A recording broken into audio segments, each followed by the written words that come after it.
Honorable members, ladies and gentlemen, it gives me great pleasure to acknowledge all guests who have responded positively to our invitation and attended the official opening of the 5th legislature.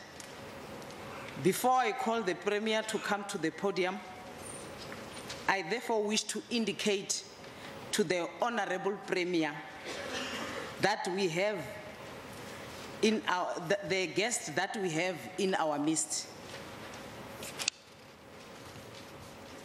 Honorable Premier, we have the First Lady, Ms. Mathabata,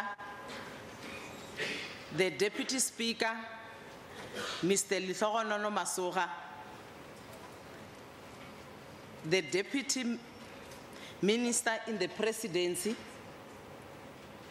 Wobuti Manamela,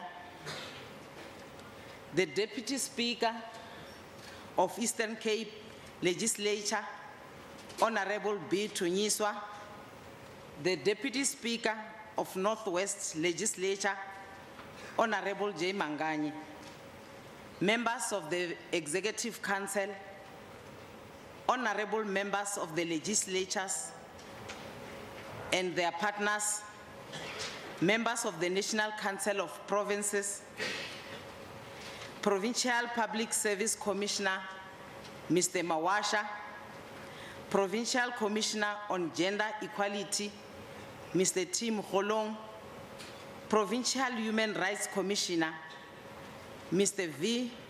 Mavidura, former Speaker of Limpopo Legislature, Dr. Chenuani Simon Farisani, and other former members of our legislature.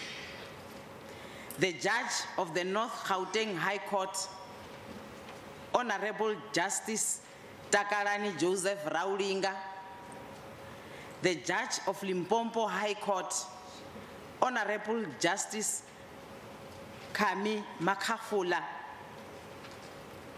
King Wotobele Tonimpe Puramabulana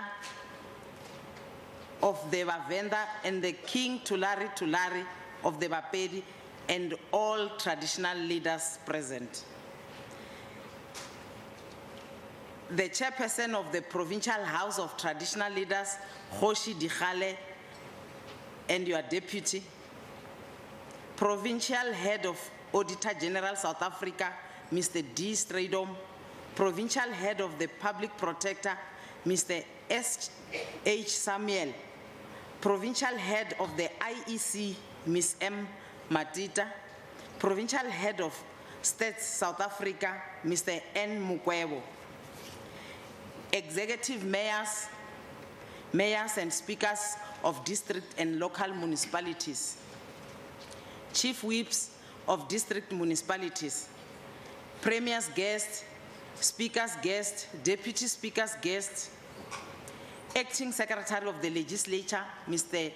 Mutwa, and the former Secretary of the Legislature, Advocate E.N. Lambani, the Acting Director General of the province, Dr. P.P. Peme, and heads of departments, heads of national departments in the province, municipal managers, provincial public entities, boards, chairperson, and CEOs, heads of higher education institutions, leadership of the ruling party and other political parties, civil society organizations, bishops and all other pastors present, organization of people with disability, business association and banks, traditional health practitioners, our sponsor, VW South Africa representatives, Mr. Froke Geslang of South Africa Netherlands Chamber of Commerce, Mr. Jab van die G, TBG Academy of Netherlands, Ms. SP Litiba of South African Netherlands Chamber of Commerce, Waterberg Business Chamber, President of Agri Limpopo, Mr. Leon Bochard, CEO of Agri Limpopo, Mr. William van Jaarsveld, African Farmers Association of South Africa delegation, Agri South Africa delegation, mining industry representatives, political analysts, media fraternity, distinguished guests, ladies and gentlemen, comrades and friends, and the people of Limpopo. Honorable members, ladies and gentlemen, in compliance with the dictates of House Rule number 9(1), I will now request the Honorable Premier Stanley Chubu Matavata to deliver the first official address to the 5th legislature.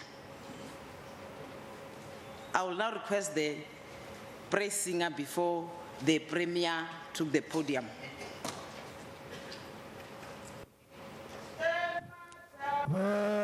Limpopo, Yatamisha, Yoki, Ichukwa Maramari, Pequagil, Hamelato, Uchakua Fola, Ramehoropa, Obefa, Timuntimano, Moholo, Mashida Shila, or Rumaku, Aija, Alala, Castellale, Kabasi Shungwani, Sakata, Kumwani, Sasijo, Sampona, Saina Mainama, Yabeke, Kimuera, Bonamoroa, Kimutobo Malori Murachapo, Butana Murasi, Uramurasi, Afodi Chadilo Matepe, Umarasha, Bonadu, Sechabo Murasi, Kimutobo, Kutulu, Kutulu, Shile, Banasve show, Kimutobo, Katona, Mankale, Marimecha, Madimecha, Madia, Abuma, Lukan, Sanapo, Boga, Uranu, Feba, Mecha, Madiba, Sohana, Chifucha, Kenoka.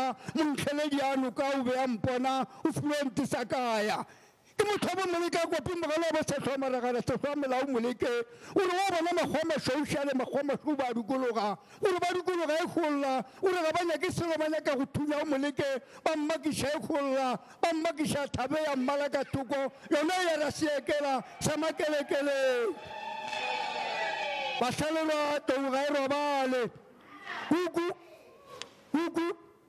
Hugu, Argugu Yalamlapo, Argani Masaria Subaruana Waiselekwa, Limpopo Ariantimelo, Magareshu, Agilu Melo Namo, Palawamber and Ali Tepele, Alicia Pila Chamator, Talibu Magarishu, Talibu. I call Levo. Honorable Speaker and Deputy Speaker, honorable members of the Legislature and the NCOP, members of the Executive Council, Deputy Minister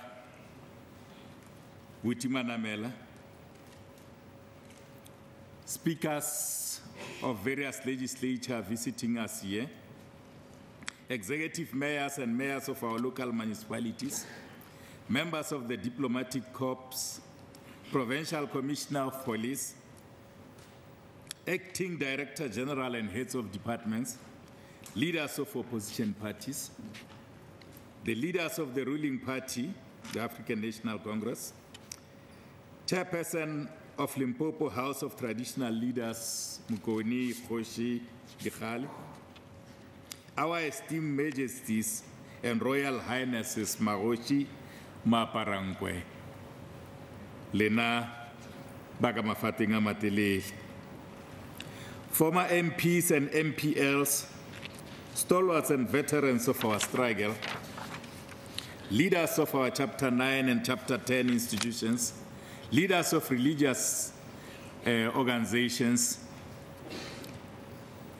leaders of organized business and labor, youth, women, community leaders, and media representatives, distinguished guests, ladies and gentlemen, comrades and friends. Good morning, Goeiemorgen, Dimachero, Abshi. It is humbling to stand before you to deliver the first State of the Nation, the province address. On this occasion of the official opening of the 5th legislature of Limpopo province. It is not wrong to be ambitious sometimes.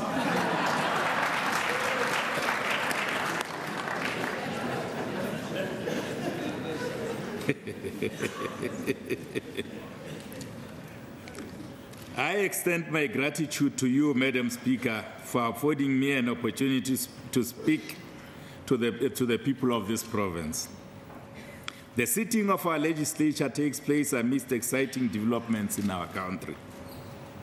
It is the first sitting that ushers in the 3rd decade of democracy and freedom. It takes place exactly 59 years since the launch and adoption of the Freedom Charter, and more importantly, in the month during which we commemorate 1976 youth uprising.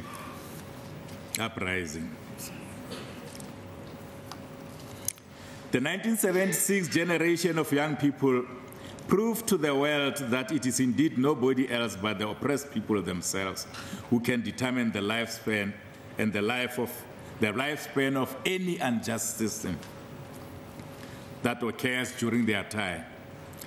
Their courage and sacrifices accelerated the downfall of the system of apartheid and ushered in the freedom and democracy we celebrate today. We therefore owe it to this generation to guard against the reversal of the gains of our struggle and, more importantly, improve the conditions of living of our people, and the youth in particular. Madam Speaker and esteemed members of the House, there is no denial to the fact that we have indeed come a long way. I remember when we started 20 years ago in 1994, the Premier of the then Northern Transvaal province, Advocate Ngwakura Mathodi, described the difficulties of that time using the metaphor of a crawling child. He said, and I quote, "We owe it to ourselves to be bold and courageous. That is how children walk. They fall and rise again, until one day they walk without falling. We can and must emulate these children, these babies," close quote. Since then, we have worked hard together to eradicate the oppressive legacy of apartheid and colonialism. We have indeed fallen and rose, fell and rose, and now we rise and rise. We rise and rise. We rise and rise again, so as not to fall again. There is no doubt that over the past 20 years, we have made significant inroads towards achieving the objectives as set out in the 1955 Freedom Charter. That historic document that guided and continues to guide us in our struggle for total liberation today, we remain steadfast to it. We have built a South Africa that truly belongs to all who lives in it, black and white. The people are indeed governing and continue to be masters of their own destiny. The dignity of our people has been restored. They all enjoy equal rights before the law. We have expanded access to housing and other basic services such as electricity, water and sanitation to millions of our people. We have improved access to quality education and healthcare services. The safety and security of our people remains high on the agenda of this democratic government. We have built an inclusive economy that has created jobs for millions of our people. The lives of our people have vastly improved in Limpopo, and Limpopo is a much better place to live in that it's a much better place to live than what it was in 1994. There is no doubt whatsoever in my mind that Limpopo is a home to all, irrespective of tribe, color, and raise. Honorable members and the people of Limpopo, it goes without saying that we have made significant advances in building a South Africa as envisaged in the Freedom Charter. Nevertheless, much more still needs to be done to fully realize the shared dream I have referred to, the dream of a better life to all. As we enter the second phase of transition, the focus must be on the radical transformation of the economy. Honorable members, this phase is about confronting the new enemy of our people, the enemy that finds expression through poverty, unemployment, and inequality. It is therefore against this background that in these 5 years of our program of action as government, in these 5 years, our program of action as government will be anchored on the priorities as identified in the election manifesto of the African National Congress, the ruling party. These include, but not limited to, the development of our rural communities through agrarian and land reform, the expansion of the productive capacity of the economy and creation of jobs, the expansion of healthcare infrastructure and provision of primary healthcare services, the provisioning of adequate human settlement and related basic services, the provisioning of quality education and training, the expansion of water infrastructure and sanitation in far-flung areas and rural settlements of our province, and above all, the fight against crime and corruption. The fight against crime and corruption. And that we'll do relentlessly. Madam Speaker, before I elaborate in detail on our program of action over the next 5 years, I would like to take this opportunity to commend the Independent Electoral Commission for yet again delivering another round of free, fair, and credible elections. On the 7th of May 2014, this ruling party, the ANC, received the overwhelming mandate to once again lead the people of this province. The people of Limpopo reaffirmed the trust and confidence they have in the ruling party to continue to govern them. The ruling party, let alone opposition, have a responsibility and a mammoth task to ensure that the electorate is not disappointed. The mandate of our people was very clear. They want us to redouble our efforts in addressing the challenges of poverty, unemployment, and inequality as identified by the National Development Plan. We should know that poverty, unemployment, and inequality have the potential to risk the democracy and stability we are enjoying today. As the Reconstruction and Development Program has correctly stated, and I quote, "No political democracy can survive and flourish if the masses of our people remain in poverty. One, without land, without tangible prospects for a better life. Attacking poverty and deprivation must therefore be the first priority of a democratic government," close quote. That is the Reconstruction and Development Program.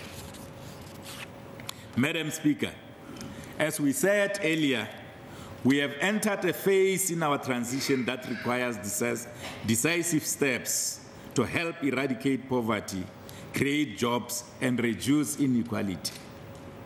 The ANC government is committed to building a developmental state that is capable of leading efforts to overcome unemployment, poverty, and inequality.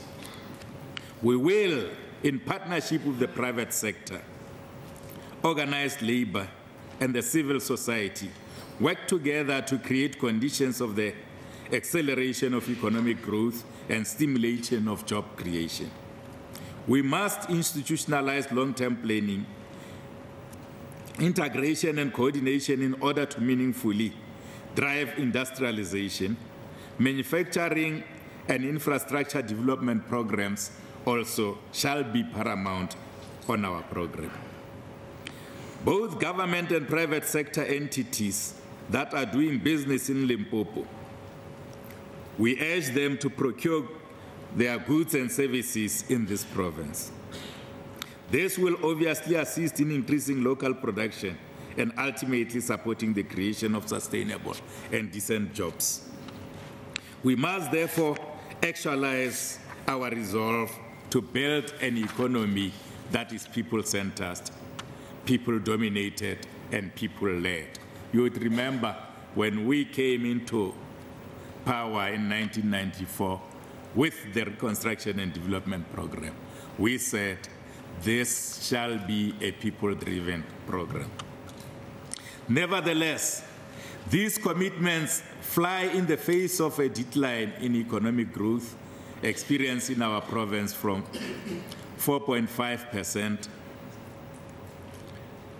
in 2007 to 1.1% in 2014. This is obviously attributed to the inevitable outcomes of the 2008 global economic meltdown and the related challenges. Unemployment, particularly of young people, as confirmed by the first quarter State South Africa Labour Force survey results, is another setback in our forward march to economic freedom. Madam Speaker, in an effort to put our economy on a higher trajectory of growth and development, we have identified infrastructure development, industrialization and manufacturing as new game changers. This will be in addition to mining, agriculture and tourism. We have therefore set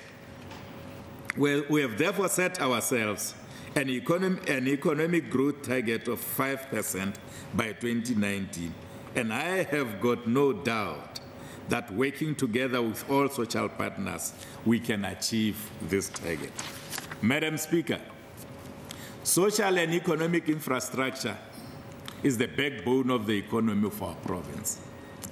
This next 5 years, therefore, will see us accelerate infrastructure development programs to unlock the economic potential of our province. We have already put together a team of officials to develop Limpopo Integrated Infrastructure Master Plan, to define the infrastructure development and delivery agenda of the province over the next 20 years and beyond. In the same vein, we have begun with the process of developing the Provincial Development Plan consistent with the National Development Plan. This plan will provide a basis and long-term framework for planning and implementation of economic policies and programs. Madam Speaker, we will also be engaging in deliberate programs to support and revive the provincial art and entertainment industry so as to unlock job opportunities for young people. The government will consolidate the public works program to create more jobs for our people. Working together with the private sector, we intend to create no less than 426,000 jobs in our province by 2019. This will contribute to the National Development Plan target of 6 million jobs by the same period. In this regard, we will work to ensure that the majority of these jobs are long-term jobs and benefit mostly the historically marginalized sectors of our society. That is, the youth, women, and people living with disabilities. Honorable Speaker, economic scientists will attest to the fact that small businesses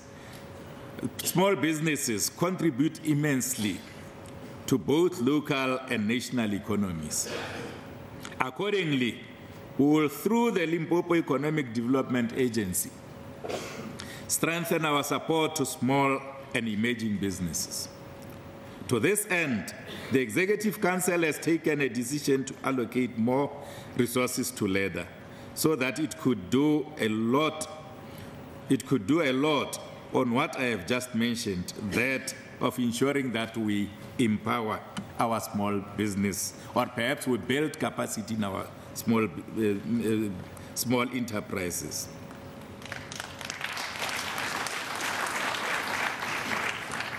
This will include a multi-pronged approach to youth economic empowerment. The specific measures will entail consistent mentoring of youth on entrepreneurial skills through the provisioning of financial and non-financial support efforts. Cooperatives and SMMEs will form the backbone of our economic interventions in the province.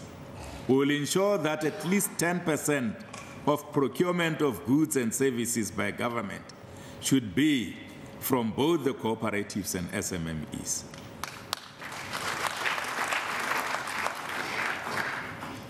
We therefore implore on the private sector to do the same. In this regard, we are convening a meeting with organized business in the province to engage on the contribution of the private sector in the economic growth and development of the province. In an effort to expand the productive capacity of our provincial economy through industrialization and manufacturing, we will resuscitate the provincial industrial parks as well as establish special economic zones in Lephalale, Mosina, and Greater Tubats. Madam Speaker, the mining industry challenges we identified and spoken at length about in the previous State of the Province address remains unresolved. Our preparations to convene the provincial mining sector or the Provincial Mining Summit to deal with these challenges are well underway, and we will communicate details before the end of next month. Madam Speaker, we have identified agriculture as one of the strategic drivers of the economy. As the province, we are the lead producer of high-value agricultural commodities, such as tomatoes at 60%, potatoes at 21%, citrus fruits at 32%, avocados at 58%, mangoes at 75%, citrus, avocados, and macadamia nuts are our largest foreign income earners. I remember, Madam Speaker, at some stage when I was staying elsewhere in East Europe, there was a shop that used to sell mangoes from Moekets. And I always traveled, at times by train, to make sure that I go and buy those mangoes.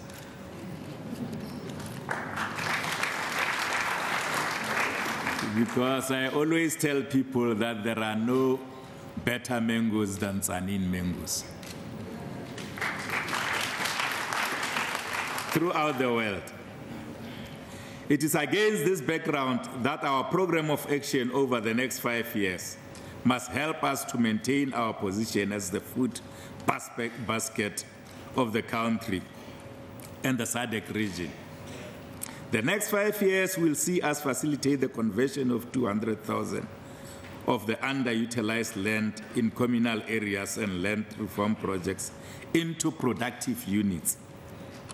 This will also include the revitalization of irrigation schemes. We will also focus on building the capacity for farmers and agricultural cooperatives. In an effort to ensure food security and sustainable livelihoods, we will intensify the Fetsatlala program, especially in our rural areas, the Fecha Tlala program was introduced in this province. It's a national program, but it was introduced in this province by MEC Semenya when she was still MEC for agriculture in this province. We are also encouraged by the review of the land restitution and redistribution policy, let alone the extension of the deadline for land claims to 2019. We call on our people to take advantage of this extension. It is our view that this will go a long way in addressing the historic challenge of land dispossession and deprivation. At the same time, this is expected to respond to the decline in the contribution of agriculture to our GDP. Madam Speaker, the success of our economy and any other aspect of our life starts in the classroom. We will therefore be working harder to improve the quality of our basic education, while on the other hand, expanding access to education. Our education must be relevant to the needs of our economy, and that is the only way in which we can defeat poverty and unemployment.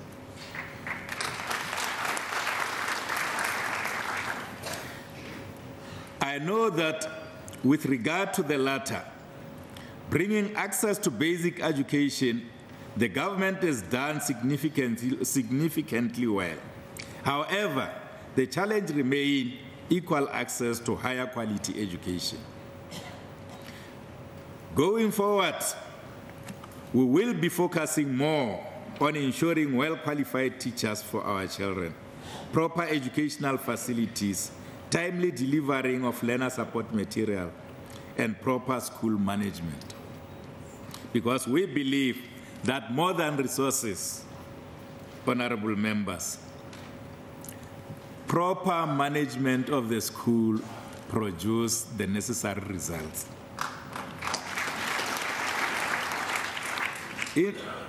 Insufficient teacher supply, particularly in areas of math, science, and technology, is a matter of great concern to this government. In this regard, the Executive Council has tasked the MEC for Education to look into issues of revamping the old colleges of education. Madam Speaker, as a measure of improving the quality of teaching and learning, we will be strengthening monitoring controls in all our schools. I can't agree more with President Jacob Zuma when he says, teachers must be in class, on time and teaching. Equally, learners must be in class on time and learning. We will also demand visible leadership from our school principals. Madam Speaker, we cannot overemphasize the significance of the involvement of parents in education of their children, in the education of their children.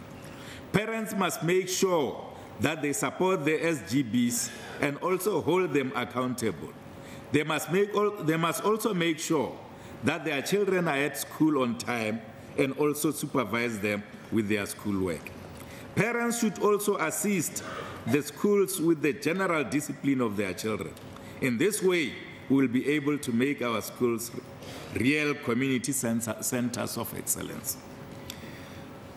To encourage attendance and improve performance, we will be expanding access to the school nutrition program.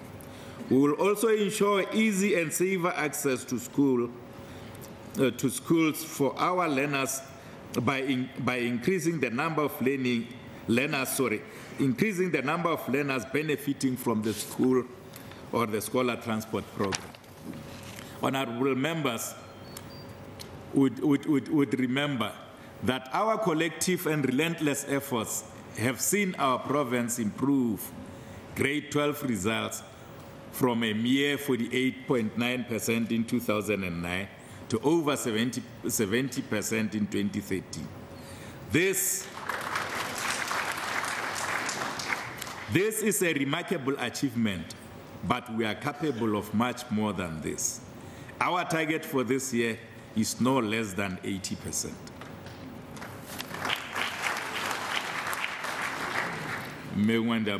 No less than 80%. Honorable members, we can achieve this and a lot more if we join hands and together make the education of our children a societal issue.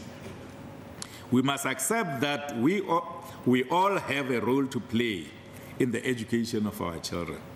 Madam Speaker, our dream of a better life for all will be deferred to eternity if we do not take care of the health of our population. A healthy nation is a winning nation. In this regard, we recommit ourselves to the provisioning of a comprehensive health service that promotes good health, prevent illness, and provide care and rehabilitative services to the ill and people with disabilities. We are working in partnership with the national government to ensure the successful implementation of the NHI plan. This will help us to strengthen and expand our free primary health care program, improve management of public hospitals, and reduce the cost of private health care.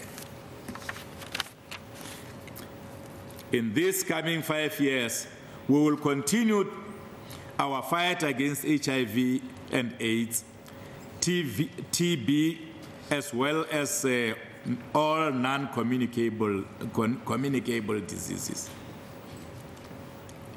We call on all our people to join us because as government alone, we cannot defeat this scourge. Madam Speaker, having noted that some of our hospitals are not functioning optimally, the Executive Council convened an urgent summit of hospital CEOs to develop mechanisms in terms of which the identified challenges can be resolved. To that end, we have developed a turnaround strategy to be implemented immediately. And we have set aside no less than 145 million rands to purchase and repair critical equipment for all our hospitals in need. These items will include boilers, autoclave machines, laundry machines, theater equipment, kitchen equipment, electrical generators, mortuary and kitchen refrigerators. We will also pay special attention to non-negotiables in the improvement of health systems, such as finances, information management, leadership, and human resource management.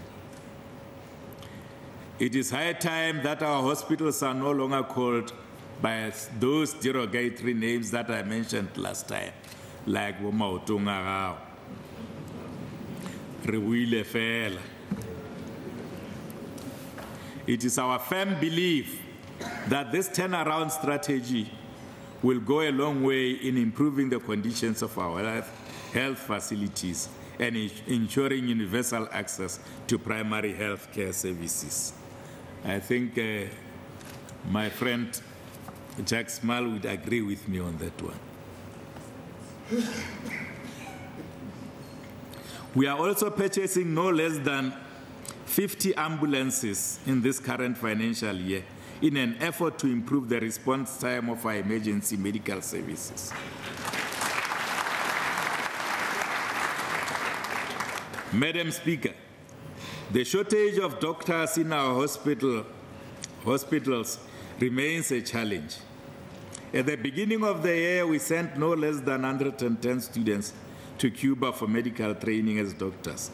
In this current financial year, we have committed further resources to send another group of 110 medical students to Cuba for medical studies. I also wish to welcome and commend the President's announcement during his State of the Nation address that by January next year, the first intake of medical students would be enrolled at the new medical school at the University of Limpopo. I am also delighted to announce that as the provincial government, we will be offering bursaries to this first intake of medical students, all of them.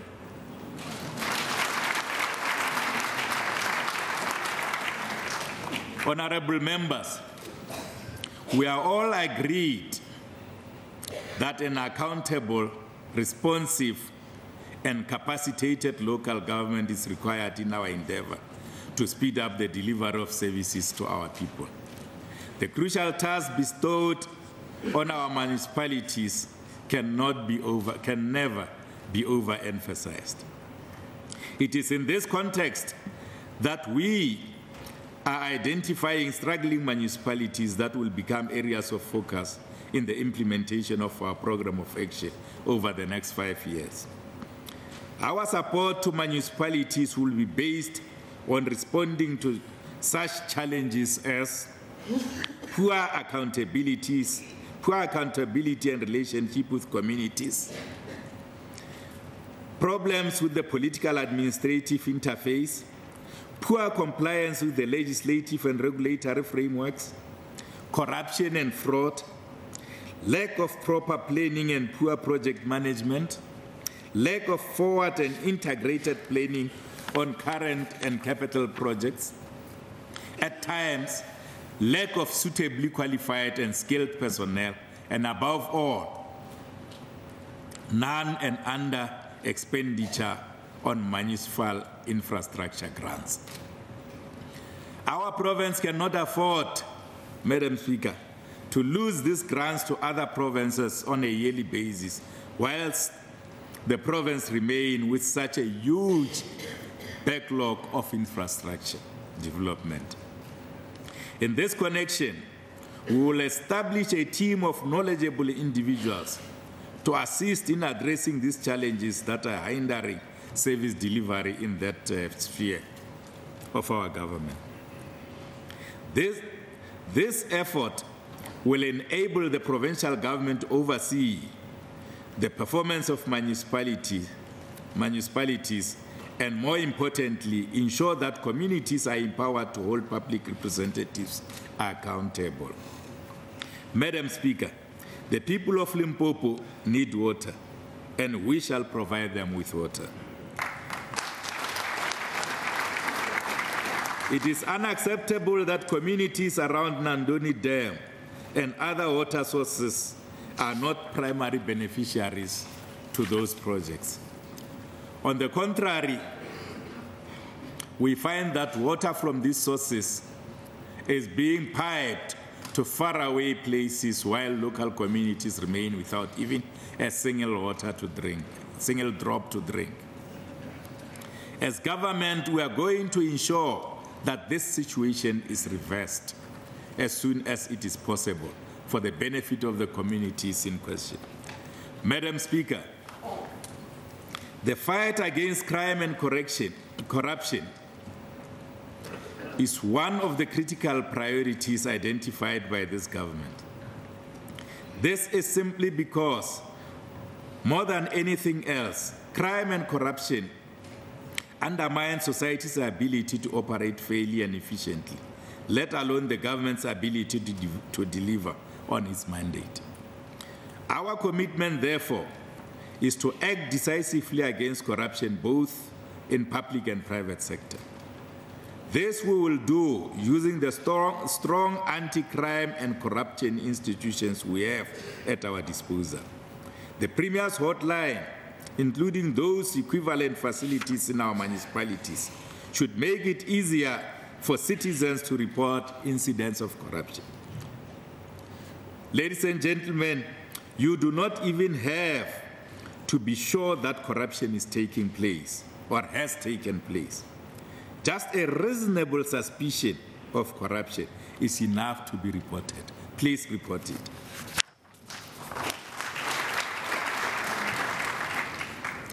Crime also undermines many of the constitutional rights of our people, including the right to life, the right to freedom of movement, the right to property, and the right to privacy.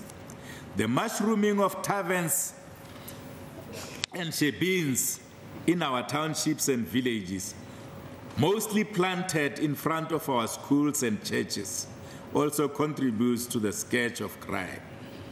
We cannot afford to have a society whose pastime is drinking.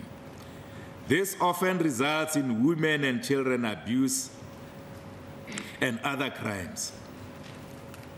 This must stop, and stop right now, ladies and gentlemen. Esteemed members, to improve accessibility to policing services, the province has increased its police stations from 84 to 97. These have been augmented by the establishment of 42 satellite stations in rural areas, and will be establishing many more over the next 5 years.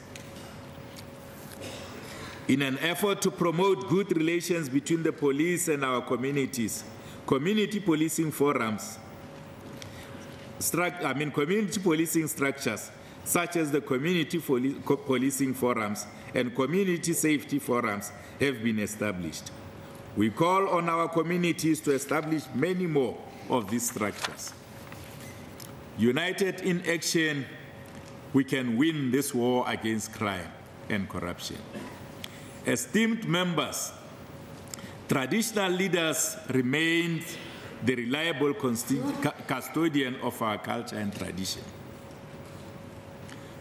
Of the 312 applications received for initiation schools this season, 275 have been approved, whilst 87 have been declined. To date, we have not experienced any casualty in the initiation schools in our province. And for that, we commend the traditional leaders and other stakeholders involved. Once more, traditional leaders have distinguished themselves as true and reliable custodians of our tradition.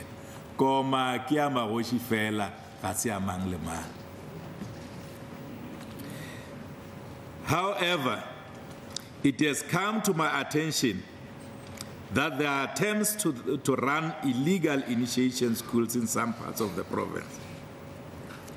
The Department of Cogstar is investigating this matter, and I call on those involved in these illegal practices to stop immediately.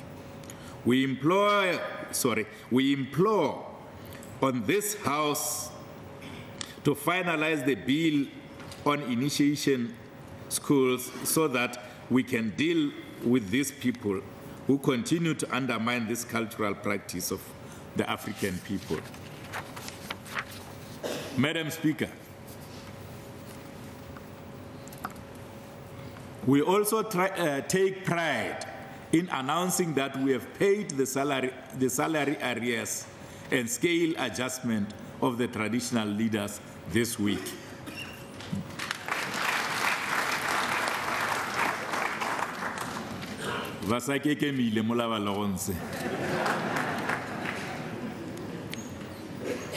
Other tools of trade for traditional leaders will be a subject of priority attention for the provincial government in the current financial year and beyond. Madam Speaker, as government, we will be implementing the reform measures as captured in the Public Service Charter. To that effect, we have set ourselves the objective of building a disciplined, people-centered, and professional public service. As a means of improving their skills, public servants will be sent to the newly established School of Governance. This will also help us to produce public servants who are modeled around and have internalized the principles of Batupele.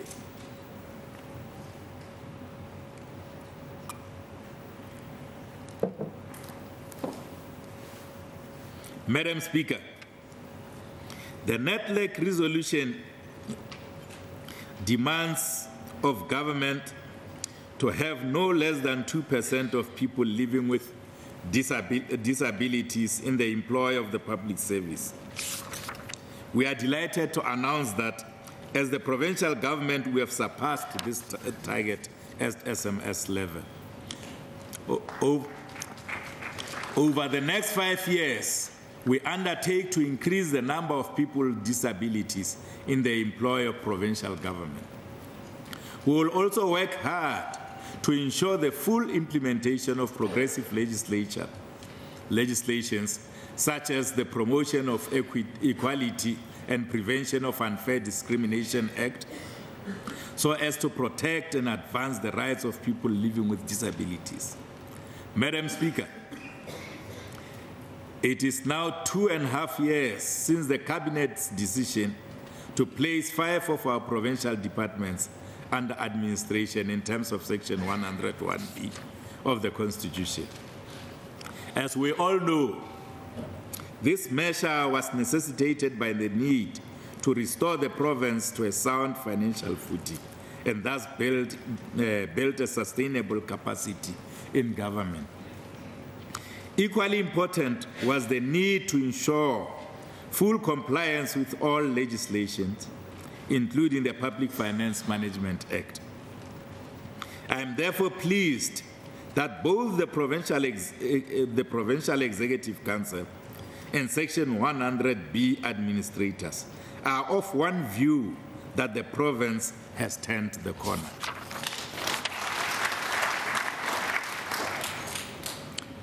As I reported in the previous State of the Province address, the provincial administration has normalized its financial affairs and regained its corporate governance competency.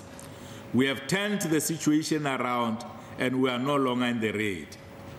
We would therefore like to take this opportunity on behalf of the provincial government and the people of Limpopo to thank the Section 100B administrators for the good job well done.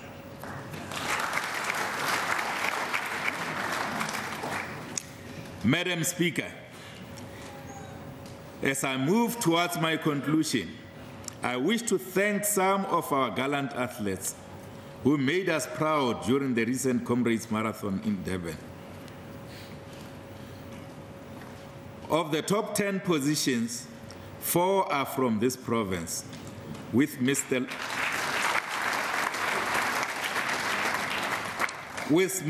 Ludwig Mamabolo taking position 2.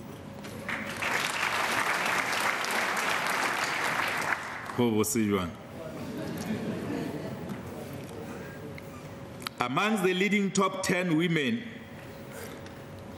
was Martinique Potgieter, also from this province.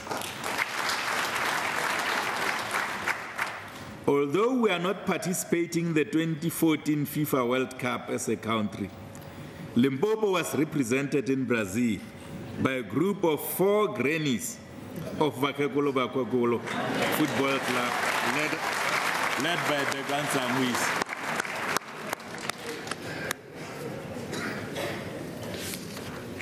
Yakenza Vakekolo Bakekolo.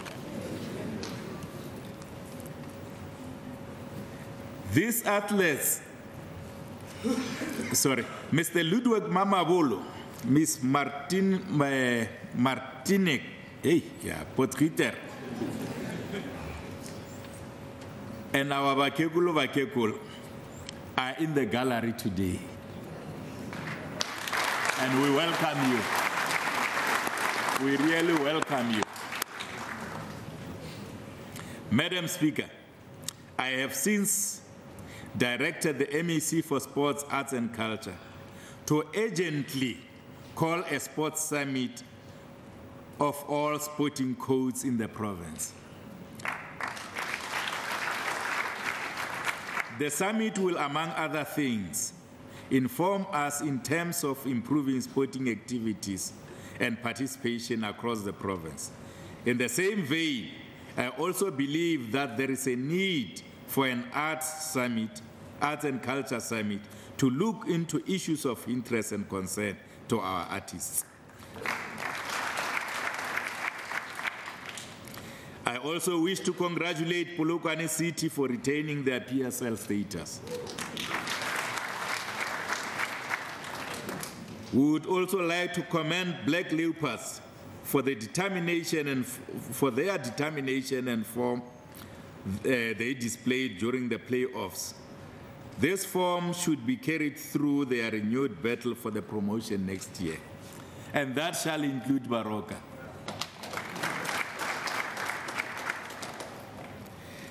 I also like to take this opportunity to congratulate the CEO of Limpopo Gambling Board, Ngwato Srobi Maja, on his recent election as the chairperson of the Gaming Regulation Association of Africa. Hey.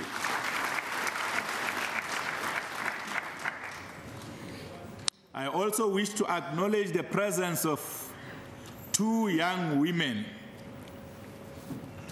Miss South Africa Princess Matala Makoko and Miss Limpopo Skolofelo Al-Khanyan, who have all graced us with their presence in this hall.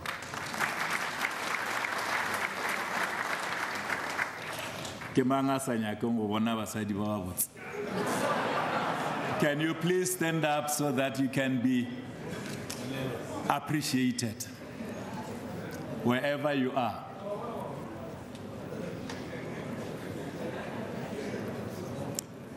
I don't see you. Thank you. Madam Speaker and esteemed members of the House, we are indeed moving Limpopo forward.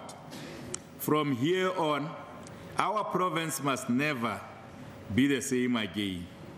Our freedom cannot be taken for granted. The youth of 1976 and all other generations did not fight in vain. They shed their blood so that we can be free in the land of our birth. From here on, we must all commit to hard work and nothing less. We shall spare neither strength nor effort until the dream for a better life for all is fully realized. Allow me, as I conclude, Madam Speaker, to borrow from the timeless words of one of Africa's greatest sons, the first president of Ghana, Kwame Nkrumah, when he said, and I quote, "The task ahead is great indeed, and heavy is the responsibility. And yet, it is a noble and glorious challenge. A challenge which calls for the courage to dream, the courage to believe, the courage to dare, the courage to do, the courage to envision, the courage to fight, and the courage to achieve. Indeed, the task ahead is great and requires courage, commitment, and collective effort. Indlovu ya yena. Gape tauja hloka seboka di shita ke nna re tlotse. Bao ba hlabirwa Kgoshi Kgolo Mphephu hlabirwa bauba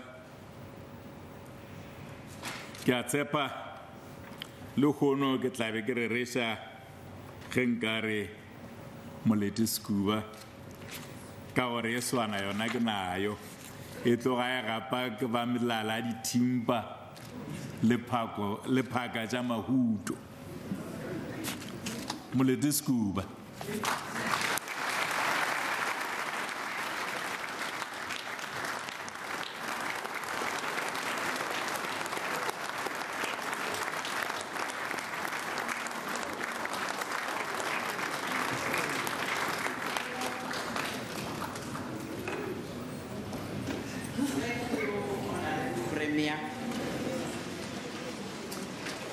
We are now proceeding to the next item.